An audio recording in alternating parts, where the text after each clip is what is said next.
வணக்கம். இன்றைக்கி நாம் என்ன பார்க்க போகிறோன்னு உங்களுக்கு தெரிஞ்சிருக்கோம். பாபாஸோட ஓமப்பொடி ரெசிபி தான் நம்ம பார்க்க போகிறோம்.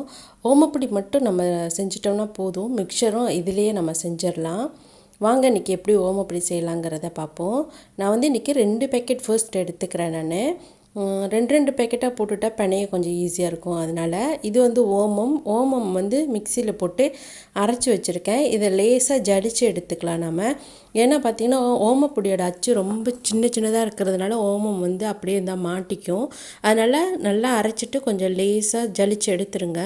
கொஞ்சம் தூளாக பவுடர் மாதிரி இருக்குது பாருங்கள், அப்படின்னா அது மாட்டாது, நல்லா அழகாக வரும். இப்போ இதை நல்லா எல்லா பக்கமும் படுற மாதிரி கையை வச்சு கிண்டிக்கலாம். தண்ணி பார்த்திங்கன்னா இது பேக்கெட் பின்னாடியே கொடுத்துருப்பாங்க. அந்த அளவு தண்ணி ரொம்ப கரெக்டாக இருக்கும். அதுக்கு மேலேயும் ஊற்ற வேணாம், நம்ம கம்மியாகவும் ஊற்ற வேணாம். இது ரொம்ப கரெக்டாக இருக்கும் அந்த அளவு. இப்போ நான் இதில் பிளாந்தா சேர்த்துக்கிறேங்க. பிளாந்தா சேர்த்துக்கிட்டால் ரொம்ப நல்லா டேஸ்ட்டாக இருக்கும், சாஃப்டாகவும் இருக்கும். பாருங்கள், இந்த அளவுக்கு ஒரு 2 ஸ்பூன் நம்ம இதில் சேர்த்துக்கலாம்.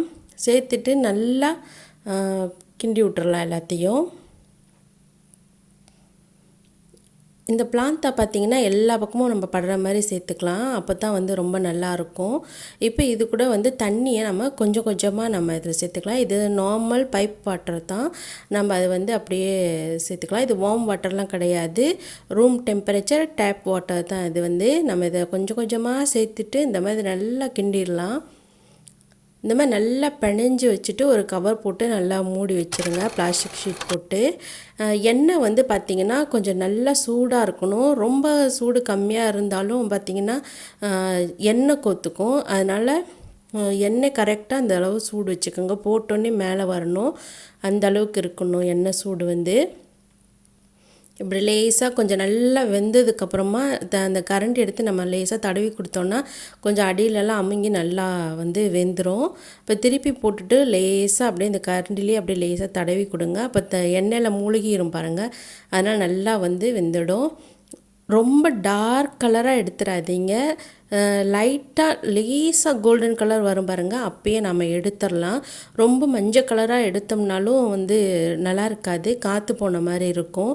லைட் கோல்டன் கலர் வரும் பாருங்கள், அப்பயே எடுத்துடலாம். ரொம்ப டார்க் கோல்டனாக இருந்தாக்கா நல்லா இருக்காது டேஸ்ட். நம்ம ஓமப்பொடி மட்டும் இந்த மாதிரி செஞ்சிட்டோம்னாக்க மிக்சர் அதுக்கப்புறம் நம்ம ஒன்று ஒன்றா பொரித்து செஞ்சுக்கலாம். நான் ஏற்கனவே மிக்சரோட ரெசிபி அப்லோட் பண்ணியிருக்கேன். உங்களுக்காக நான் இதை டிஸ்கிரிப்ஷனில் வேணால் லிங்க் கொடுக்குறேன், மறக்காமல் நீங்கள் அந்த மிக்சர் வீடியோவும் பாருங்கள். மிக்சர் நான் ஹோம்மேடாக செஞ்சுருக்கேன். நீங்கள் அதே மாதிரியும் செய்யலாம், அப்படி இல்லாட்டி இந்த மாதிரி ரெடிமேட் ஃப்ளார் வாங்கியும் நீங்கள் மிக்சர் செய்யலாம். நேரம் இல்லாட்டி நம்ம ரெடிமேட் ஃப்ளாரே நம்ம யூஸ் பண்ணிக்கலாம். இது பார்த்திங்கன்னா கொஞ்சம் பெரிய அச்சு, அதுலேயும் போட்டு நான் எடுத்துருக்கேன். நமக்கு எந்த மாதிரி அச்சில் பிடிக்குதோ அந்த மாதிரி போட்டு எடுத்துக்கலாம். ஆனால் நம்ம புளியும் போது பார்த்திங்கன்னா கை கொஞ்சம் சூடாக இருக்கும். அதனால் நீங்கள் பார்த்து புளிஞ்சு விடுங்க. ஏன்னா கையில் அந்த எண்ணெயோட ஆவி அடிக்கும் நம்ம மாவு சேர்க்கும்போது. அதனால் கொஞ்சம் கேர்ஃபுல்லாக நீங்கள் இதை புளிஞ்சு விடுங்க. பாருங்கள், எவ்வளோ சீக்கிரமாக ஈஸியாக முடிஞ்சிருச்சு. ரொம்ப நல்லா இருக்குங்க. இந்த ஓமப்பொடியும் சரி மிக்சரும் சரி இதில் நீங்கள் செஞ்சால் ரொம்ப நல்லா டேஸ்ட்டாக இருக்கும். மறக்காமல் மிக்சர் ரெசிப்பியை நான் அப்லோட் பண்ணியிருக்கேன், பாருங்கள். இது வரைக்கும் என்னோடய வீடியோ பொறுமையாக பார்த்ததுக்காக எல்லாத்துக்கும் ரொம்ப நன்றி. வணக்கம்.